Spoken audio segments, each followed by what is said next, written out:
All right, the next one is police and prisons. What legislative reforms would you support to improve police accountability? Do you support decertifying officers found guilty of serious misconduct? What sentencing reforms would you support to reduce incarceration for nonviolent offenses?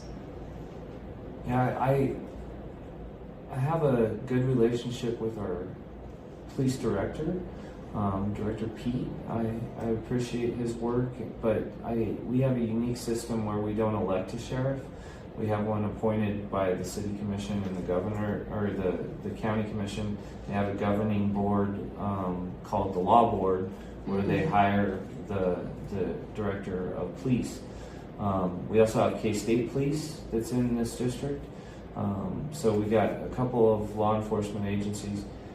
I like to think of the jails and the law enforcement as a rehabilitation tool.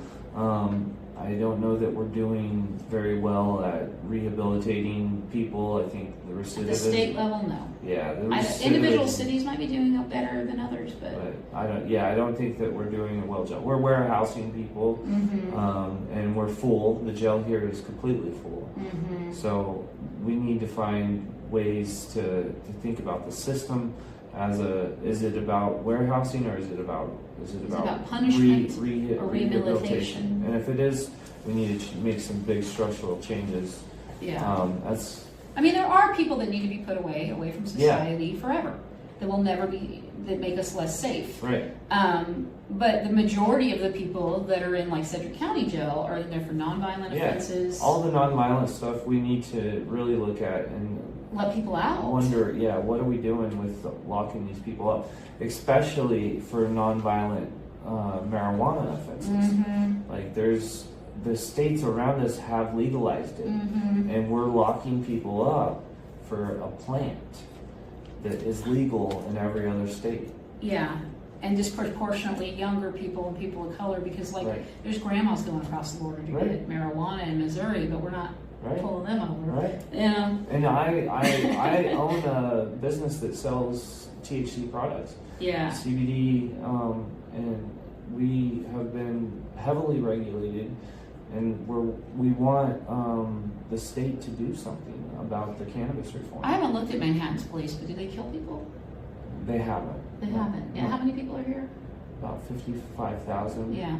See, I did a thing where I compared Wichita to Omaha and Des Moines, which is much smaller population-wise, but if you look at all the other factors, the percentages and all the other factors, they're pretty close to Wichita.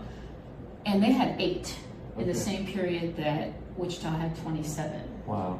2011. They're killing about 2 people a year. Wow. Yeah, wow is the reaction I should have. Yeah. Of course, it's always where Oklahoma City has twice that many. So everyone's like, well, we just remember Oklahoma City. Yeah. I'm like, but we could still do a lot better. Yeah. And then Derby police, although it is a small thing, if you look at their per capita police, if you look at, their racial makeup is a little bit different, and their poverty level is not as low as Wichita, but it's not that drastically different when you look at the numbers. And they've never killed anyone. Yeah. And so it's like... We have very rarely any officer-involved shootings. Yeah, it's very so rare. Frequently in Wichita that I'm trying to figure out why. Yeah. What, I have my theories as to why, but is it something... Because they got great training programs, they did all this new stuff in 2023, and it's just like, sometimes it's being used and sometimes it's not. And so I'm just trying to figure out, is it a culture thing? Is it something that's happening in the hiring process? They're not hiring the right people because they're desperate? What is it that can be resolved? Not because I want to destroy the institution necessarily. I do want to abolish the police. But I have also realistic ideas that's not going to start in Wichita, Kansas. Right. Even if it started somewhere, it'll come here last.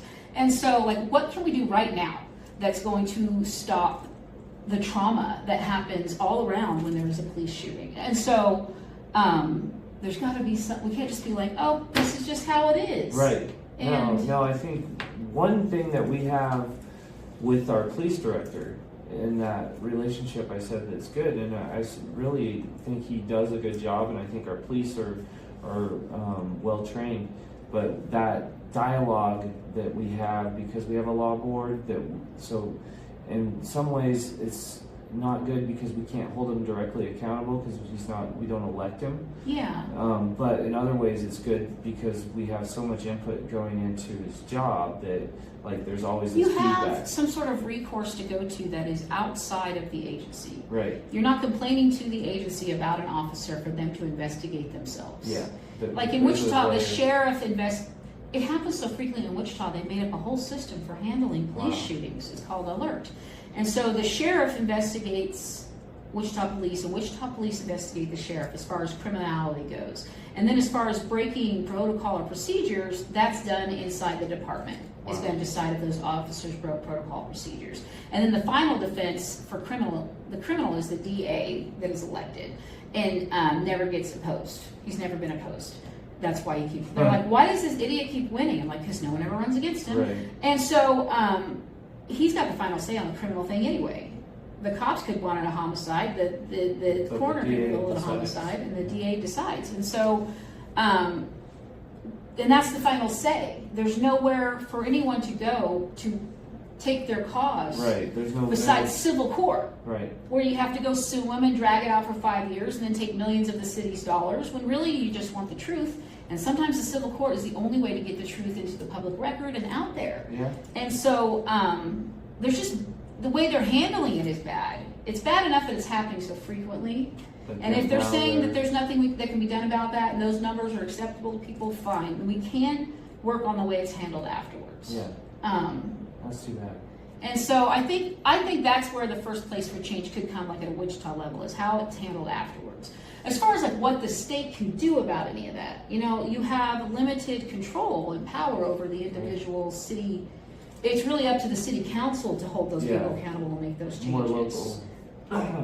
Yeah. And so it would be an overstep of the state to come in and start telling municipalities everything they can do, right? I have some serious concerns about the for-profit nature of the prison system. Mm-hmm.